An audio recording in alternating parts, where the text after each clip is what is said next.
नमस्कार विद्यार्थियों। आधुनिक काल के द्विवेदी युग भाग 6 में आप सभी का स्वागत है।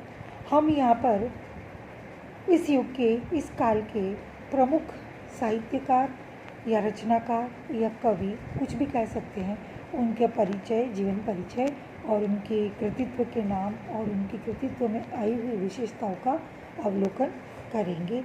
अभी तक हमने महावीर प्रसाद द्विवेदी, अयोध्या सिंह उपाध्याय और श्रीधर पाठक का जिक्र किया या उनकी चर्चा की। आगे कतिपय कवि इस प्रकार हैं।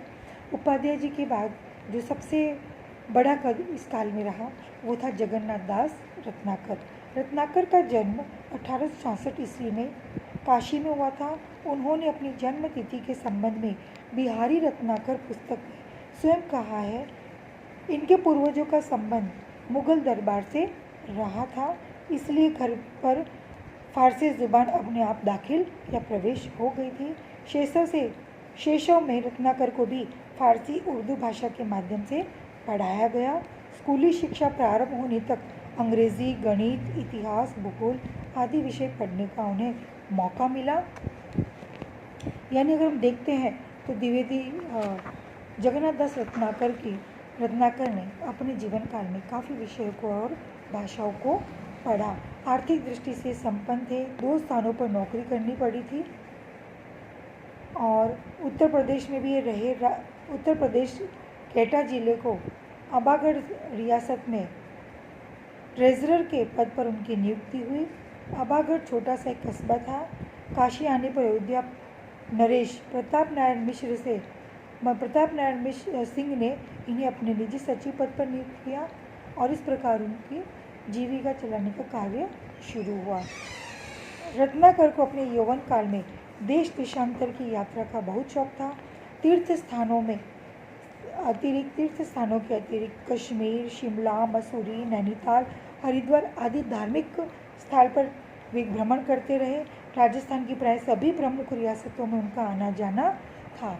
महावीर प्रसाद द्विवेदी का ये जो काल था, इसमें भाषा विषय की हमने बात की थी, जिसमें यह था कि उनके द्विवेदी जी के भाषा विषयक विचारों से प्रभावित होकर उस समय के जो कविगण थे उन्होंने ब्रज भाषा छोड़कर खड़ी बोली में काव्य करना प्रारंभ कर दिया था। किंतु जगन्नाथ दास रत्नाकर ने ब्रज भाषा का त्याग नहीं किया, क्योंकि यह उनके संस्कार की सहज भाषा थी।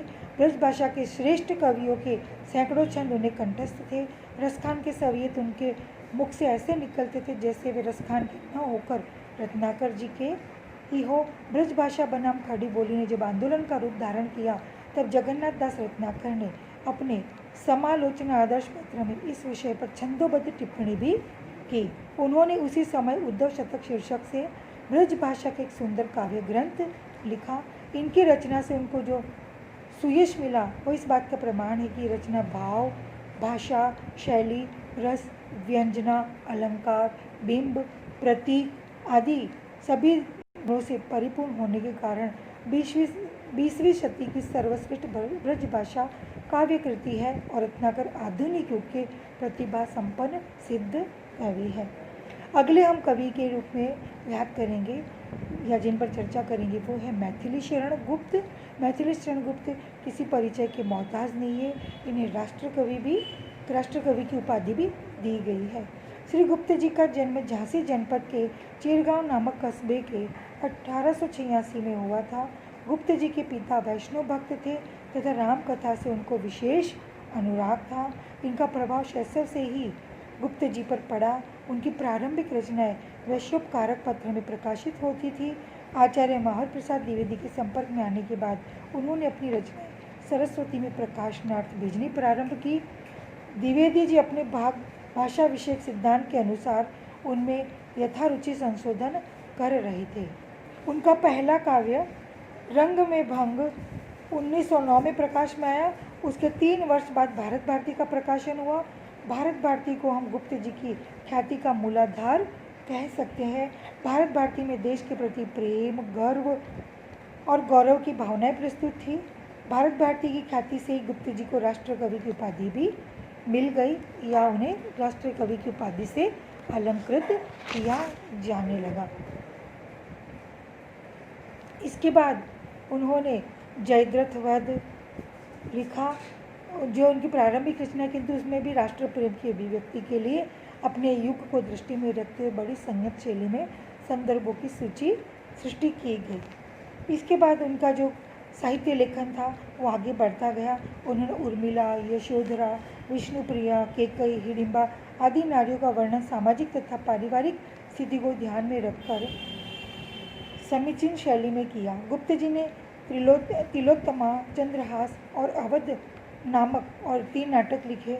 उनके मुक्तकों में गीत, प्रगीत, शौकिक गीत आदि के अनेक रूप उपलब्ध होते हैं।